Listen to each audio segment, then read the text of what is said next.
Hi, my name's Kira, and I used to believe that being the quiet one meant I was being respectful. Turns out, in my family, silence just made me invisible. They told people I walked away from the cabin, that I didn't care. But while they were throwing backyard barbecues and posing for newspaper photos, they were also filing paperwork behind my back to take everything. And when I finally said something, they called me ungrateful. But here's what they didn't expect. What happens when the quiet one finally speaks? They'd already parked their cars when I pulled into the gravel circle. Ruben's SUV stood in its usual spot near the porch. Corinne's minivan, too. No one had texted me a reminder or directions, though I didn't need either. I knew this cabin better than anyone. I stepped out of my car and grabbed the dish from the back seat. Chicken pot pie, still warm. My hands shook a little, but I told myself it was just the breeze picking up across the trees. The front door was half open. I could hear the murmur of voices, then laughter. Inside, the living room was lit with the soft yellow of Edison bulbs strung around the beams. The scent of baked ham and fresh rolls clung to the air, but not one person turned when I stepped in. I stood there for a moment, long enough to notice that the music had been switched off and replaced by someone's playlist. Country, something Ruben liked. I cleared my throat and offered a half smile. Hey. Nothing. Velma, my mother, brushed past me with a tray of glasses. You can put that in the kitchen, she said without looking. Then she turned back to Corinne and asked, Did Ruben ever tell you what he did to fix that water pump? Genius. I took the dish to the kitchen, set it down, uncovered it. No one asked what it was. No one thanked me. There were name cards on the dining table. Mine wasn't among them. That should have been the clue. I found a quiet corner near the fireplace where the heat was barely reaching. My father, Luther, was in the study. Door cracked open. I wasn't eavesdropping, not really. I was walking by when I heard my name. She's got no sense of tradition, he said. Frankly, we regret raising her. She's not what we hoped. It was the tone that got me, not the words. Like he wasn't angry, just resigned. My hand tightened around the back of a wooden chair. I waited. I wanted someone to disagree with him. A pause. Then another voice, deeper. Uncle Kent, maybe, answered. That's harsh, but you're not wrong. I left before I could hear more. I didn't slam the door, didn't drop the dish, didn't call them out. I just walked out of the house I'd helped pay taxes on, down the steps I'd rebuilt with Ruben, through the yard where I'd planted flowers Velma later claimed she hated the color of. I sat in my car, keys in hand, and stared at the dashboard. My breath didn't hitch. I didn't cry. I just cooled down. Later that evening, I checked Facebook. Corinne had posted a family picture with a caption, Fisk Family Reunion, 3 generations strong. I zoomed in. Everyone was there. Even Jenna, the cousin who moved to Florida. Everyone except me. It wasn't a mistake. I wasn't overlooked. I was erased. There's a kind of quiet that doesn't feel peaceful. It feels surgical. That night, I checked into the small motel off 93. I had packed a weekend bag, assuming I'd be welcome. I sat on the edge of the bed, dish still in my car, untouched. The TV played muted weather reports I didn't watch. Instead, I opened my laptop, pulled up the folder labeled Cabin Deed. I had saved a scanned copy years ago when Grandpa passed. My name was still on it, sole owner since 2018. Funny how people forget legal facts when feelings get in the way of fairness. I also opened another file, emails between Velma and me, going back nearly a decade. Promises, requests, strings of guilt disguised as concern. I read them without blinking, let them pile up in my chest like frost on glass. There's a moment between betrayal and revenge where everything is still. That's where I sat, for hours, cross-legged on a bed that wasn't mine, in a room that smelled faintly of bleach and old carpet. And I realized something in me had broken, not shattered, not ruined, but split cleanly. Like something that was supposed to break, finally did. The light from the motel window faded slowly, giving way to the quiet hum of the parking lot below. I didn't remember falling asleep. I must have drifted off with the laptop still open on my lap. When I finally sat up, my back stiff from the unforgiving mattress, the digital clock on the nightstand read 6:52 a.m. I packed my things without noise. By the time I pulled into the driveway of my rental on the southern edge of Kalispell, the sun had barely lifted itself over the tree line. The house was cold but familiar, unbothered by what had happened the day before. I wasn't. Inside, I turned the heat up, kicked off my shoes, and headed straight for the hallway closet. Behind the winter coats and an old box of Christmas lights was a drawer built into the wall, small and shallow, where I kept the things I didn't want to remember, but couldn't bring myself to throw away. I slid it open and reached for a bundle wrapped in twine. Birthday cards, postcards, little notes Velma used to tape to my lunchbox when I was still someone she seemed proud of. One envelope was different, yellowed, torn at the edges. It was addressed in her handwriting, 2002. I recognized it immediately. I unfolded the single sheet inside. Just 7 words written in slanted cursive. "One day, this cabin will be yours." I stared at it for a long while, like it might disintegrate if I blinked. A single piece of paper had carried a decade of belief. I had turned down jobs in other cities because of that sentence. I had stayed close, made repairs, paid bills, all because I thought I was the one meant to protect it, to keep it whole. I took a picture of the letter and sent it to Velma. No message, just the image. She called within minutes. "You still have that thing?" she asked, her voice flat. "You wrote it." "I barely remember. You were upset about something, and I don't know, wrote it to calm you down." "You told me the cabin would be mine," I said, though the words already felt weightless. "Oh, Kira," she sighed. "You take everything so seriously. That was over 20 years ago." "I know exactly how long it's been." A pause. I could almost hear her smiling on the other end, like I was amusing, not angry. "You've always had such a dramatic streak," she said lightly. "Honestly, I thought you would have grown out of it by now." I didn't answer. I ended the call. By the time I'd changed out of my work clothes and sat down at the kitchen table with a lukewarm cup of tea, the disbelief had settled into something else. Disgust, maybe. Not just at her. At myself, too.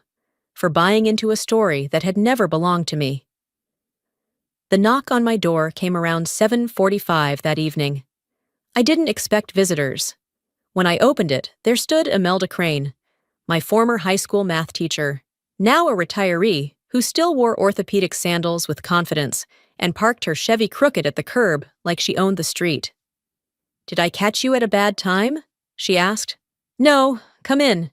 She stepped inside, holding a reusable grocery bag and a look that meant business. "I wasn't sure I should say anything, but I didn't want you blindsided," she began. "Your father and Reuben were in town last week. They were meeting with a lawyer. I know the woman. They were at the same property office my niece works in." I didn't interrupt. I just waited. "They're doing something with the cabin, transferring it. It wasn't just talk. There were papers, signatures." I nodded. "They didn't mention anything to me." Imelda's expression softened. "Honey, I don't think they plan to." I thanked her. She didn't stay long. After she left, I sat down again, same spot, same table, and reopened my laptop. I pulled up the deed Grandpa had mailed me the year he died. Still in my name. No liens, no co-signers, no shared ownership. I cross-checked the parcel number. Everything matched. The last update was 2018. They were trying to steal something that was already mine. I stared at the screen for a few minutes, then opened a blank note. I typed 3 lines. "Confirm property activity. Consult with Nadine, lawyer. Never ask for what's already yours." Then I sat back and whispered to myself, not with rage, but with a certainty that felt like a slow ignition. They forgot who they're dealing with. I didn't sleep that night, but I wouldn't call it insomnia. It was more like a kind of quiet pacing inside my own head, rearranging facts, cutting out the noise. Around 4:30 a.m., I finally gave up and made a pot of coffee. The house was dark, but my mind was sharper than it had been in weeks. I sat at the kitchen table, steam curling from the rim of the mug, and checked my phone out of habit. That's when I saw the notification. Fisk Family Chat, 3. New messages. I almost didn't open it. That group thread was mostly logistics for potlucks and baby showers, which I was rarely included in beyond the "can you bring napkins" level. But I did open it. Corinne had written, "Kira can stay in the guest loft, right? Or do we need her to handle the food again like last year?" Ruben had reacted with a thumbs up. And then, someone, probably my cousin Jane, added, "She's good at being invisible." I stared at the screen for a few seconds too long. The phone dimmed, then went black. I didn't reply. I didn't type out the long, cutting message that formed in my brain. I didn't remind them that the guest loft had no heating, no privacy, and still had water damage they refused to fix. I didn't say a word. Instead, I took a screenshot. That afternoon, I invited Velma over for coffee. She arrived 15 minutes late, tapping her sunglasses against her purse like she was irritated by the very idea of the invitation. "This place still smells like cedar," she said as she sat down. "You know that's a sign of poor ventilation." I poured her coffee, set the screenshot face up on the table between us. She glanced at it, then at me. "You know your brother," she said, sipping. "He doesn't mean anything by it." "And Corinne?" I asked. Velma shrugged, like she was swatting away a mosquito. "You've always had a strong reaction to things, Kira. You hold on to things too long. It's exhausting." "I just wanted to know," I said, keeping my voice flat, "if I'm a guest or a relative." She smiled, not warmly. "You're overthinking it again. Why does it matter where you sleep? The cabin's big enough for all of us." Except, it wasn't. Not when the kitchen was being remodeled for Corinne's Pinterest board and I was treated like a part-time staffer. Not when every new picture frame excluded me by default. Later that week, Sunday afternoon came with church and small talk and the annual fall bake sale. I didn't want to go, but I brought lemon pie out of muscle memory more than spirit. It sat untouched for over an hour. I stayed close to the booth, kept to myself. The sun was soft that day, filtered through cloud cover, and the crisp air made it easier to stay silent. Until I heard my name. Velma stood with 2 other women near the edge of the tables, paper cups in hand. She was smiling, performing really. "Oh, Kira," she said with a chuckle, loud enough to carry. She's always been the dramatic one. She clung to things like ownership and fairness like it was her job. Thought the cabin was hers. Would you believe that? One of the women turned to look at me. Her gaze wasn't cruel. It was confused, like she didn't know whether to pity me or dismiss me. I held on to the pie tin. My hands didn't tremble. I didn't smile. I walked away. Back home that night, I opened the old diary I kept tucked behind my filing cabinet, a green spiral notebook with a cartoon fox on the front, something I'd nearly tossed a dozen times. Inside were years of uneven writing, scribbled thoughts, things I hadn't meant for anyone to read. I flipped to a random page. "Ruben got in trouble today, but Dad said he was just expressing himself. When I cried, he told me to stop being weak. My handwriting looked like someone else's." I closed the book slowly and leaned back in my chair. It was never that they forgot me. That would have been easier. Forgetting is careless. This was curated, a calculated removal. They made space for me not to exist. And for the first time, I wasn't trying to crawl back into that space. By the time I pushed the diary back onto the shelf, the sky outside had already shifted to gray. I made a cup of instant oatmeal, left half of it untouched, and changed into jeans and a plain sweatshirt. If they were going to try and rewrite the story, I wanted to be sure I had the pages they couldn't edit. At 9:15 a.m., I walked into the Kalispell County Clerk's office. The woman behind the desk, maybe in her 20s, nervous fingers tapping against her keyboard, looked up when I cleared my throat. "Hi," I said. "I need to check property records on a parcel I own. Just want to confirm there haven't been any changes filed." "Of course," she replied, pulling her cardigan tighter across her shoulders. "Do you have the parcel number?" I gave it to her, watched her screen reflect in her glasses as she typed. The pause came after just a few seconds. Her lips parted slightly before she spoke. "There's something here. A preliminary reassignment filed 2 weeks ago. Looks like it hasn't fully processed yet, but it's logged." "Who's listed as the transferee?" She hesitated. Then, "Reuben Fisk." I didn't flinch. I just nodded once. "Can I get a printed copy of the document?" She handed me a sheet without making eye contact. I walked back to my car slowly, sat in the driver's seat with the engine off and the windows cracked, letting in just enough of the morning air to keep my hands from trembling. The page sat in my lap like a warning label. They were doing it. Not talking about it, not dreaming about it, actually doing it. I pulled out my phone and texted Marin. "Me. Did you know they were filing to move the cabin title to Reuben?" It took a few minutes before 3 dots appeared. Marin. "I didn't know it was filed, but they've been talking about it for a while. They thought you wouldn't notice until it was done." Me. "Of course they did." Marin. "I'm sorry, Kira." I put the phone down and leaned my head against the headrest. They really thought I'd never check, that I'd just stay quiet, like always, that I'd keep showing up with food and apologies, while they made plans with my property like I was just a tenant too timid to knock on the landlord's door.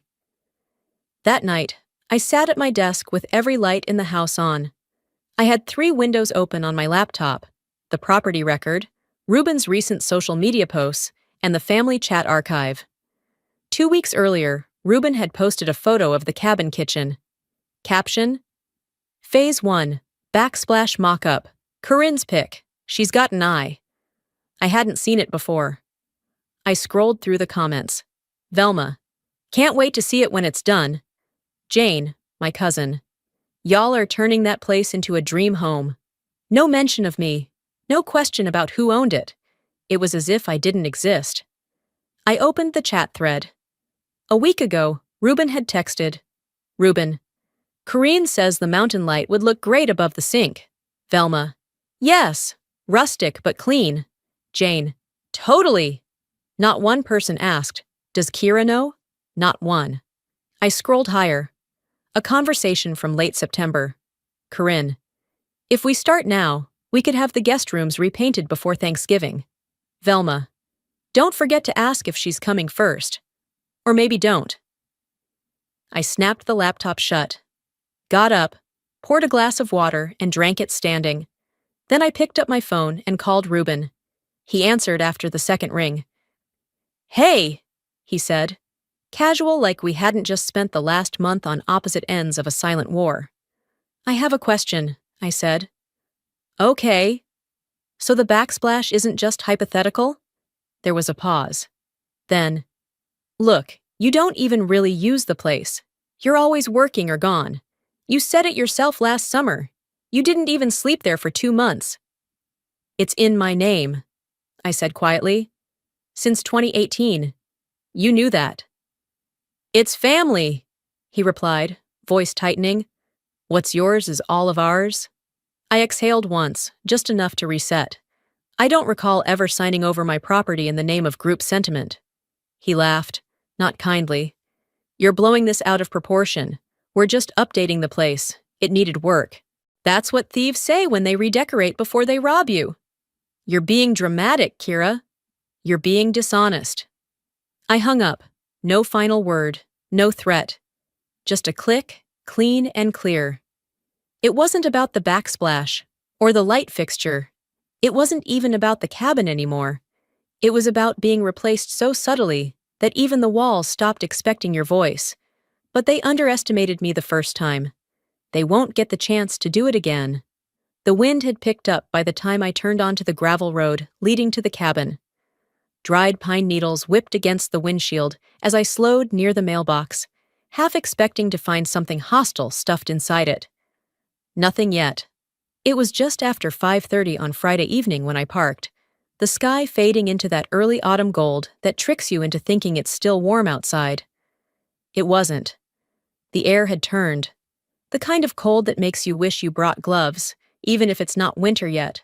I hadn't told anyone I was coming. I didn't need to. The last time I waited for an invitation, I got edited out of a family photo. When I knocked, I heard shuffling. Footsteps, low voices. The door opened a few inches, and then my father's face appeared behind it, creased with confusion more than anything else. "We're just finishing up dinner," he said. "Good," I replied, stepping forward. "I didn't come to eat. I came to talk." Luther opened the door wider. Behind him, Corinne stood in the kitchen, arms crossed, as if she'd been waiting for this moment all day. Reuben wasn't in sight, but I could hear the familiar clinking of a fork against glass. He was still at the table. I stepped inside, scanned the space. The kitchen smelled like pork roast and apple cider. It used to be a comforting smell. Now it felt like a scene set up for someone else's play. I walked over and sat in the armchair near the fireplace, the one Velma always kept a quilt on, even when it was 90 degrees outside. She entered a moment later, wiping her hands on a dish towel and giving me a look I couldn't quite decode. Displeased, but polite. Like I'd arrived late to a performance, and she had to pretend not to mind. Reuben finally came around the corner, wiping his mouth with a napkin. "Kira?"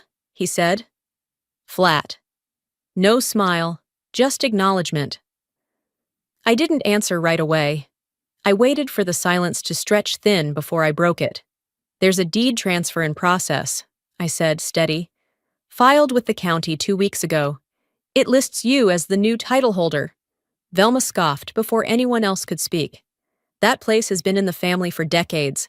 It's not yours, it's ours. It's always been part of the Fisk name." I nodded once. "Except legally, it's mine. Since 2018. Reuben cleared his throat. "We didn't think you'd care. You're always working, traveling. You're distant, Kira." "Distant doesn't mean disposable," I said, quieter than I intended. "You're using my absence as permission." Velma narrowed her eyes. "You act like we owe you something. We raised you. You wouldn't have a place in this world without us. And now you want to take what's ours because you feel—" "What? Left out?" I didn't blink. "I paid for Dad's hospital bills when the insurance didn't cover the anesthesia. I paid Mom's dental work, every last veneer. I paid for Reuben's car insurance during both years he was unemployed. The only thing I didn't pay for was Corinne's yoga retreat, but that's probably next on someone's list." Corinne's lips parted. "We never asked you to." "No," I said, turning to her. "But you never offered either." I looked back at Velma. "I did it because I thought it mattered. Because I thought we mattered, even when I wasn't invited, even when I wasn't mentioned, even when you looked past me like I was air." Luther spoke then, his voice low but sharp. "You're always keeping tabs, Kira. That's not generosity. That's control. That's a ledger." I stood. If it were a ledger, I'd be sending invoices instead of reminders. I've never once asked for payback, but I'm being called ungrateful for protecting something that was handed to me and stolen in pieces. Let's talk about that word the next time you flip on the light switch or open a fridge you didn't buy groceries for. Reuben stepped forward. "We didn't think you'd fight this hard." "I know." I walked to the door, paused long enough to leave a silence in the air that wasn't dramatic. It was deliberate. "You thought being quiet meant I'd never speak up," I said, "but you mistook self-control for consent. That's on you." Then I left. I didn't drive straight home after walking out of the cabin. I stopped at a gas station and filled the tank halfway, even though I had enough to get back. I stood there with the nozzle in my hand, watching the numbers roll, listening to the automated voice thank me for my loyalty. That phrase stuck with me. Loyalty. Funny how everyone expects it, but rarely returns it. Sunday morning came quietly. I sat in a booth at Finch's Cafe on Main Street, the kind of place with torn leather menus and mismatched mugs. It was early enough that I had the corner to myself. The waitress, Dana, already knew I'd take black coffee and oatmeal without asking. I was halfway through the bowl when I saw a hand slide a newspaper onto the table beside me. "Thought you'd want to see this," said a voice I didn't recognize. By the time I turned to look, the woman was already walking out. She wore a heavy wool coat and moved like someone used to leaving quickly. I unfolded the Flathead Beacon and stared at the front page. Local Family Preserves Generational Cabin. Reuben Fisk leads restoration project. There it was. A photo of the cabin. My cabin. The same porch I rebuilt after a storm took out the front steps. The shutters I repainted by hand one summer, while everyone else was at the lake. The kitchen window that still had the spiderweb crack from when I dropped the garden hose too hard against the sill. Not one word about me, not even a mention. I read the article twice, slower the second time, as if looking for a typo that would explain the omission. Nothing. Just quotes from Reuben and one from Velma. "We're so proud of Reuben, taking the lead on what really matters, keeping family history alive." I finished my coffee in 2 long swallows and sent a text to Marin. Me. "Did you see the Beacon today?" Marin. "Don't tell me they printed it." Me. "Front page, full story. I'm not in it." Marin. "They told the reporter you didn't want to be included, said you were stepping back from involvement." Of course they did. That afternoon, the town held its annual artisan fair near the old high school gym. I went because I needed to be seen. Not for the sake of vanity, but because I wanted to make it clear I was still here, still present, still paying property taxes and fixing frozen pipes and answering when the alarm company called about power outages. Velma was posted at one of the community booths, dressed in a tailored red coat and wearing that smile she saved for people who didn't know her well enough to ask deeper questions. "Isn't that your daughter?" a woman asked her, nodding in my direction. Velma didn't look. She kept her gaze on the flyer she was handing out. "She used to live here," she said with a light laugh. "But she's been gone so long, I don't think she considers this home anymore." I walked over, picked up one of the brochures, and met her eyes. The corner of her mouth twitched. Not quite a smile, not quite regret.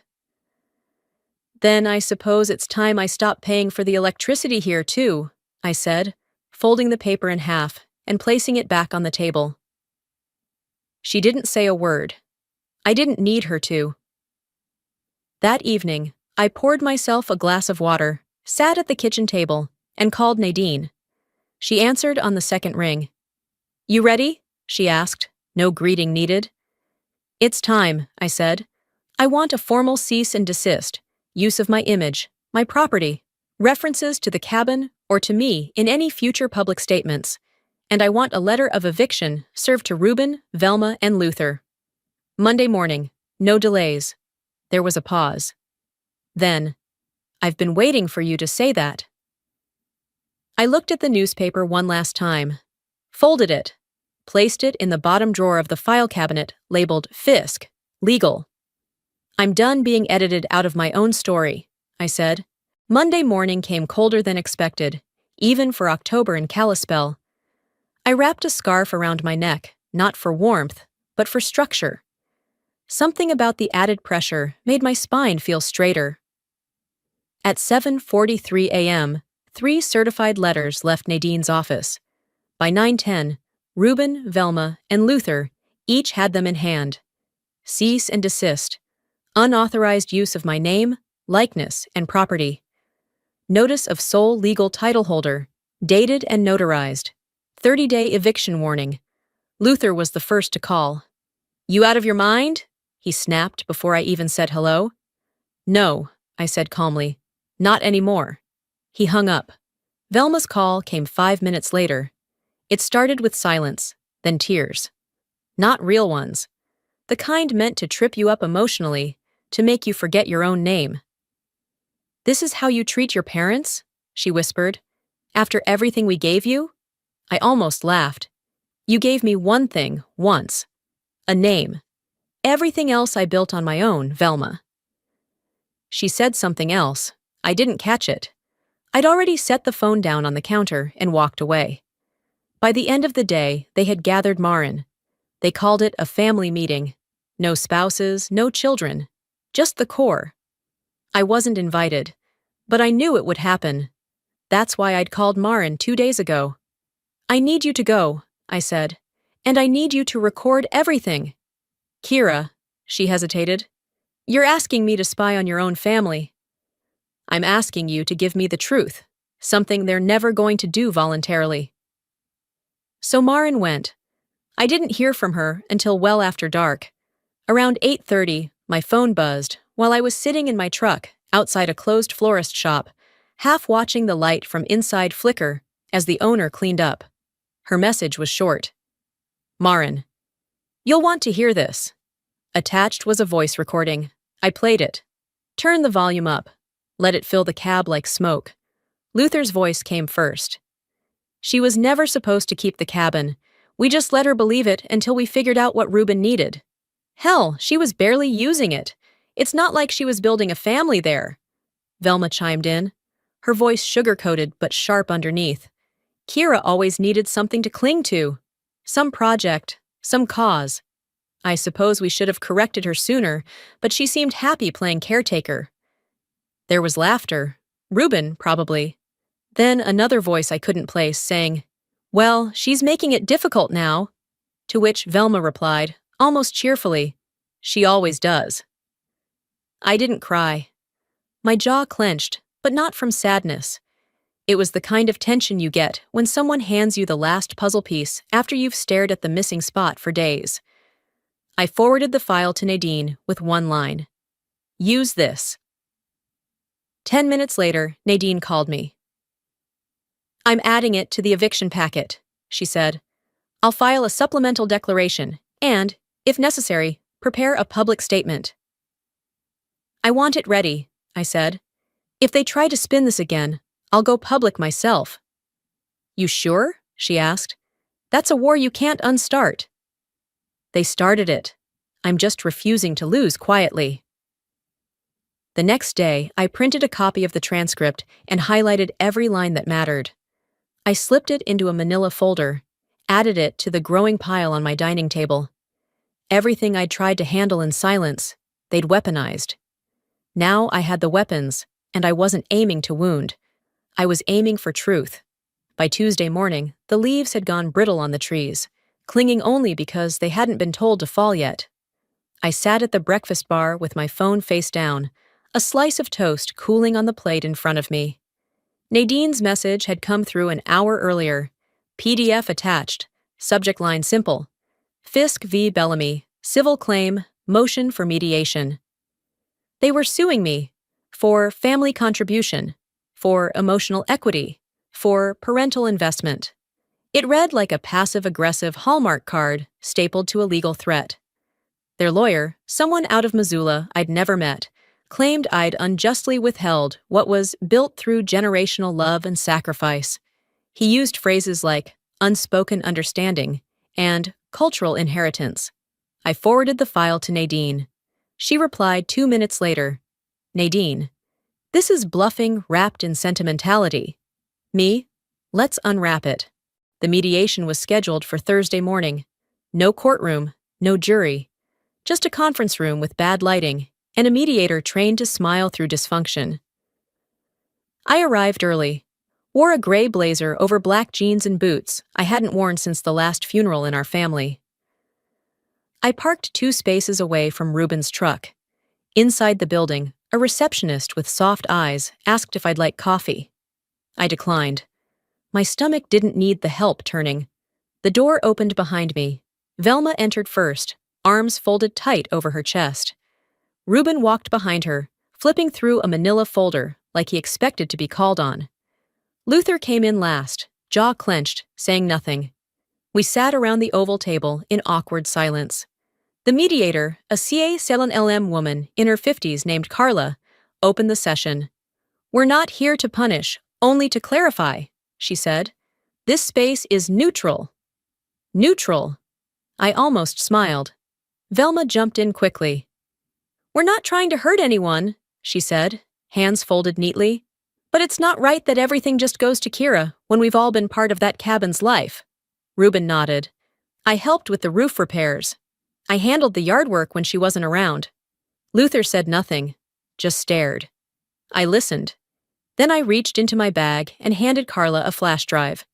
I think we should all hear something before we continue. Carla looked at me, then at the others. Do you mind? Reuben shifted. What is it? Your words, I said, when you thought I wouldn't hear them. Carla inserted the drive, adjusted the volume, and hit play. Velma's voice came through first. She lives alone. Why does she need the cabin? Luther followed. It was always going to be Reuben's. She just doesn't know when to let go. And then Velma again, soft and syrupy. She always needed something to pour herself into. Poor thing, letting her believe we'd give it to her was the easiest way to keep the peace. The room froze. Reuben stared at the table. Velma looked away. Luther finally blinked. Carla let the recording finish. No commentary, no crosstalk. When it ended, she folded her hands. This doesn't meet the standards for emotional equity, she said. There's no contractual claim, no shared financial burden on the property. What it does qualify for is eviction. Velma opened her mouth, closed it. Her face turned the shade of wet clay. Reuben muttered, You really meant it all along. I looked straight at him. More than any of you ever did. By Friday afternoon, I returned to the cabin with the sheriff's deputy and a real estate appraiser. The drive there was quiet. The fields had lost their green. The air smelled like pine needles and stale apology. I stepped out first. The deputy followed. Reuben's truck was still in the driveway. Inside, boxes were half-packed. Corinne glared at me like I'd kicked over her garden. Velma sat on the couch with a tissue, theatrically dabbing at eyes that didn't look red. Luther stood by the mantel, hands on his hips, like he still thought posture meant power. You have 72 hours, the deputy said. She's the rightful owner, paperwork's final. Velma gasped. You're evicting your own family? I didn't flinch. I'm enforcing the truth. Reuben looked at me, something resigned in his face now. It was never about the house for you, was it? I didn't answer that. Because it had been. Once. But not anymore. 3 weeks passed. I stood in the doorway of the now empty cabin, keys in one hand, breath slow. The air was thinner than I remembered, maybe from the cold, or maybe because the place felt bigger, without the weight of secrets pressing in from every wall. The boxes had been shipped. The locks changed. No more floral curtains Velma insisted on. No more framed pictures of Reuben fishing on the mantel. Just hardwood floors and the echo of everything I had finally said out loud. Outside, the leaves had turned full amber and ochre, just like the fall I first painted the porch myself at 26, after Luther forgot to follow through on his promise to hire someone. I had done it with my own hands, a stiff brush, and one long Saturday of silence. At the time, I told myself it was an act of love. Now I see it was proof I could build something without their permission. I ran my fingers along the edge of the kitchen counter, tracing an old chip in the granite. The last time Reuben had slammed a pan here, he said he didn't mean to, but the look he gave me said otherwise. And I had cleaned it up like I always did, both the counter and the conversation. Today, there was nothing left to tidy. I whispered, not to anyone, just into the open room. It was never the wood or the walls I wanted. It was a place that remembered me. And the thing was, it never did. I closed the door for the final time. Didn't lock it. The new owners would do that when they arrived next week. I had sold it fast, below market. I didn't want to make money on it. I wanted it gone. Off my books, out of my bloodstream. That night, I sat on my porch in Kalispell, knees tucked under a worn quilt, mug of herbal tea cooling in my palms. A text buzzed in. It was Velma. You got what you wanted. Hope you're happy now. No punctuation, just sharpness. I stared at it for almost an hour. I could have said 100 things. Could have sent copies of the utility bills, the receipts for groceries, the therapist notes I never submitted to insurance. Instead, I typed one sentence. I'm at peace. I hope someday you can be too. Then I deleted the thread.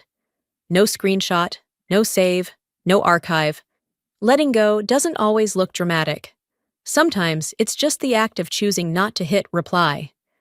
A month later, I moved to Hamilton, a town small enough to disappear in, but big enough to start again without explanation. I leased a small space on the corner of 5th and Grove, painted in soft green with a tin mailbox shaped like a birdhouse. The sign outside read, Bellamy & Co., Grief Recovery and Family Transition Services. People came. Slowly, then steadily. Women mostly. Some young, some older. Some who had fled bruises they never talked about. Others who just felt unseen in rooms filled with people they loved. I didn't tell them about the cabin, or the lawsuit, or the photo albums where I was always just outside the frame. But I knew what to say when they asked how to begin again. Sometimes survival isn't leaving something, I'd say. It's staying gone. One Tuesday morning, a newspaper envelope arrived at the office. No note, no return address. Inside was a folded clipping from the Flathead Beacon. Correction notice. Ownership clarification. The property known as the Fisk family cabin, as referenced in prior articles, is legally and solely owned by Kira Bellamy. I didn't frame it. I didn't even finish reading it.